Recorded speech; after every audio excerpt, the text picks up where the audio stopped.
Good morning dear student. Online teaching में आप सभी बच्चों का स्वागत है। बच्चों, आज हम अध्याय करने वाले हैं भिखारी। धनवानों और निर्धनों के बीच में संघर्ष सदियों से जारी रहा है और धनवान अपने आप को श्रेष्ठ समझते हैं।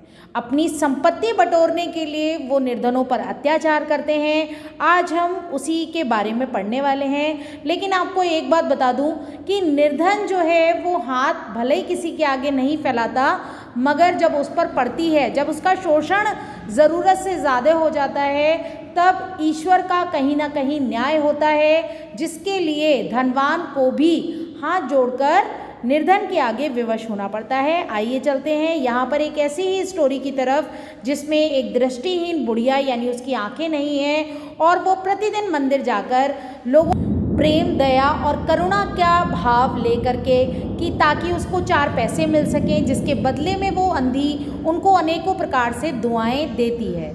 वो वहाँ पर, क्योंकि वो बेसहारा है, लाचार है, जिसकी वजह से वो वहाँ पर भीख मांगती है।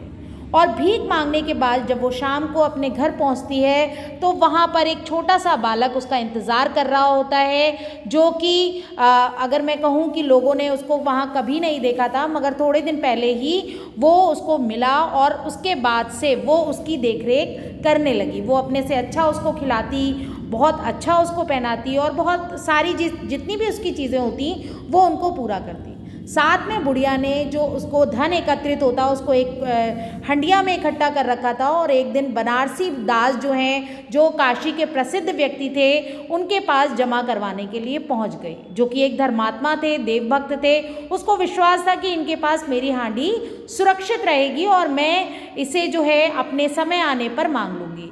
अचानक से एक दिन क्या होता है कि बुढ़िया का जो छोटा सा बालक है वो बीमार पड़ जाता है। वो सोचती है कि मैंने जो धन एकत्रित किया था उसमें से सेठ जी के पास जा कर के थोड़ा सा धन ले आती हूँ। लेकिन अचानक से क्या होता है कि जब वो सेठ के पास पहुँचती है तो और पूछती है, तो वहाँ पर वो कहते हैं कि कौन से पैसे, यानी जो पैसे उसने जमा करवाए थे उन पैसों को कठोर स्वर में सेठ जी जो हैं मना कर देते हैं। बुढ़िया परेशान हो जाती है। वो अपने उस बालक को लेकर के सेठ जी की कोठी पर आ जाती है और वहाँ पर उनसे दया की भीख मांगने लगती है कि मुझे, मेरा बालक बहुत बीमार है। तब सेठ जी जब उस छोटे से बालक को देखते हैं तो उनको ध्यान आता है कि उसकी शक्ल जो है वो बिल्कुल उनके बेटे मोहन से मिलती है, जो कि मेले में खो गया था। ठीक है, मगर वो सोचते हैं कि इसकी जांघ पर लाल रंग का चिन्ह था। जब देखते हैं कि वो उसके जांघ पर भी होता है तो वो जल्दी से उसकी गोद से अपने बालक को ले लेते हैं और कहते हैं, डॉक्टर को बुलवाते हैं उसकी देखरेख करने के लिए। बच्चे की बहुत देखरेख की जाती है, उसका बुखार उतर भी जाता है।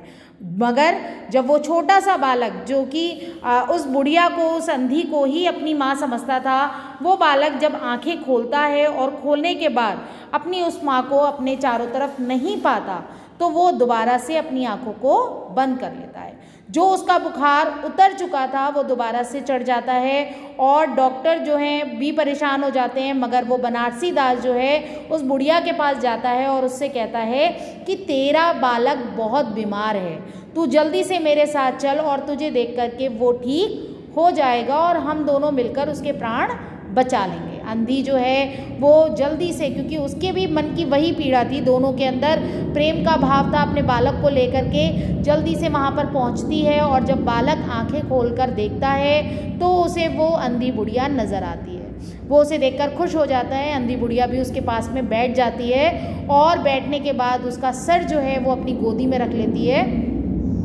रखने के बाद वो बालक थोड़े दिनों में ठीक हो जाता है।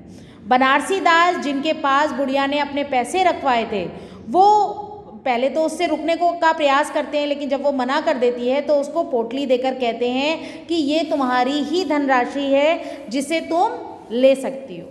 वहाँ पर जब वो उसको वापस देते हुए कहती है कि ये धनराशि मैंने इस बालक के लिए ही इकट्ठी की थी, अब मुझे इन रुपयों की कोई आवश्यकता नहीं है। जब ये बड़ा हो जाए या इसी को ही आप ये थैली दे दीजिएगा, और लाठी टेकती हुई वहाँ से चली जाती है। इस स्टोरी के माध्यम से, इस कहानी के माध्यम से मैं आपको बताना चाहूँगी कि इसमें मनुष्य का जो धन का लालच है उसमें मानवीय गुण और संवेदनाओं को वो भूल जाता है, लेकिन समय आने पर उसका अहंकार जो है वो चकनाचूर हो जाता है, जिस तरीके से बनारसी दास का हुआ। और उसके बाद उसे भी ईश्वर के न्याय के आगे झुकना पड़ता है। कब किसको किसकी मदद की आवश्यकता पड़ जाए कुछ नहीं कहा जा सकता। अगर मैं यहाँ जीवन मूल्य बोध की बात करूँ तो बच्चों सबसे बड़ी चीज़ ये है कि हमें किसी भी निर्धन व्यक्ति का ना तो मजाक उड़ाना चाहिए, ना ही उसे सताना चाहिए। धनवान होने का घमंड भी कभी नहीं करना चाहिए, है ना। किसी भी मनुष्य को छोटा मानकर उसके साथ दुर्व्यवहार नहीं करना चाहिए।